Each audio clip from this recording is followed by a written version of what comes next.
My name's Tony Powell, and my territory is, well, I've got two territories actually. I've got Riverhead and I've got Huapai. I've been with Jim's Mowing now for 5 years. I was a banker for 37 years.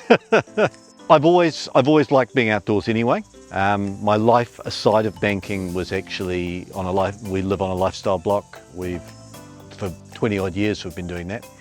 And so it was always in the back of my mind. It was sort of like, oh, that'd be something I'd quite like to do, but I never was brave enough. And then I just eventually had enough. I just had enough. The world of banking had changed so much from what I liked. And I thought, to hell with it. Why not give it a go? And then I had to convince my wife, of course. When I stop and think back now, over the last 5 years, all the challenges that have been with running the business, whether it's equipment and things like that, whether it's the client piece wasn't such a big issue to me because most of my banking career had actually been dealing with clients and customers. So that actually was not such a big deal. But it was just the suddenly moving into this world of a manual type role where you're completely reliant upon machinery and things like that. And then of course you have COVID's hit and lockdowns and have to manage your business through that, and you've got to manage your business finances and so on and so on. It's been challenging, but I've got to be honest, every single challenge I felt I've actually grown from. I've never felt like, oh, it's quite the reverse. So I certainly mow, and I've got an awful lot of mowing to do. Where I am is predominantly part rural, part residential. So I get a lot of work where I deal with clients with lifestyle blocks and things like that. Many of them are city people who've moved out and they've actually got no idea what to even do with the property. So having been there, done that for 20 odd years and made the mistakes myself, there's a fair few I can help them with. So I do a little bit of lifestyle block consultancy if people need it.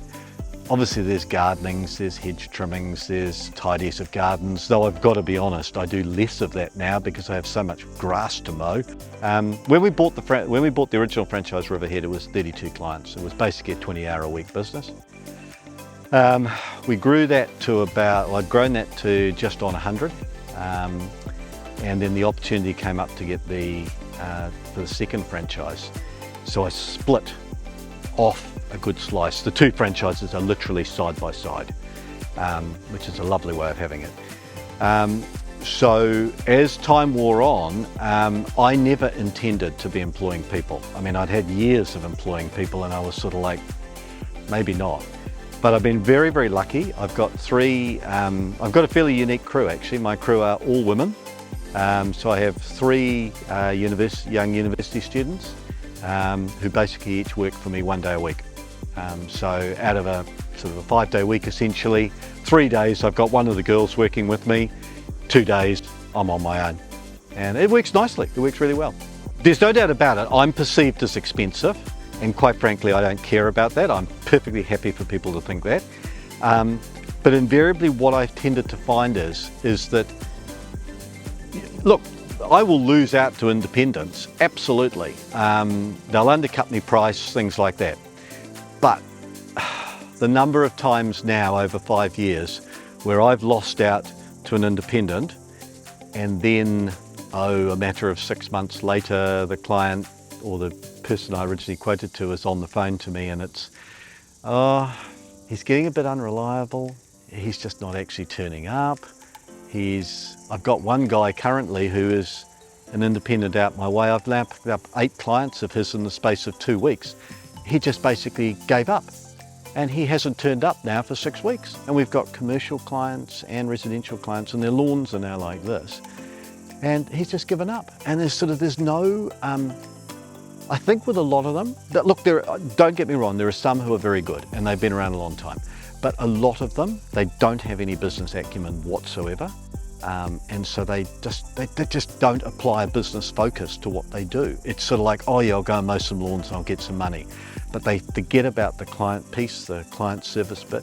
I mean, one of my absolute 100% is, and I've geared the business accordingly, is I do not want my clients to ever be inconvenienced because of something that's going on in my world. As far as I'm concerned, it's not their problem. Their problem is the getting that mown, that's it. So it will be mown come hell or high water. We deal with it. As a business behind the scenes, we deal with it.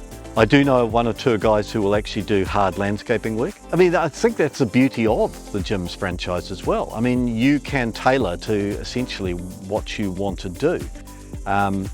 As I say, a lot of my business is hinged towards mowing because there's just so much of it around, and it's relatively simple to do that. But I know for some of the other guys who are in residential areas, particularly tightly packed residential areas like this, they stretch out into all sorts of stuff, as I say, particularly landscaping and so on. I love it. I absolutely love it. Yeah. I mean, yeah, I recount one story. Earlier this year, December, on the 4th of December, I remember it vividly, I actually ruptured my Achilles tendon on there. So I'm just coming back from it now. But, you know, probably one of the most, I would suggest, probably one of the worst things that could ever happen to a self-employed mowing contractor is to be physically unable to do your job. And it was like, how the heck do I keep this business running?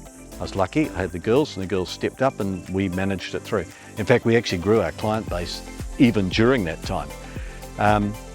But it was another challenge. It was a huge challenge, but it was another challenge. And every single challenge has I've just felt like I've grown and I've learned more.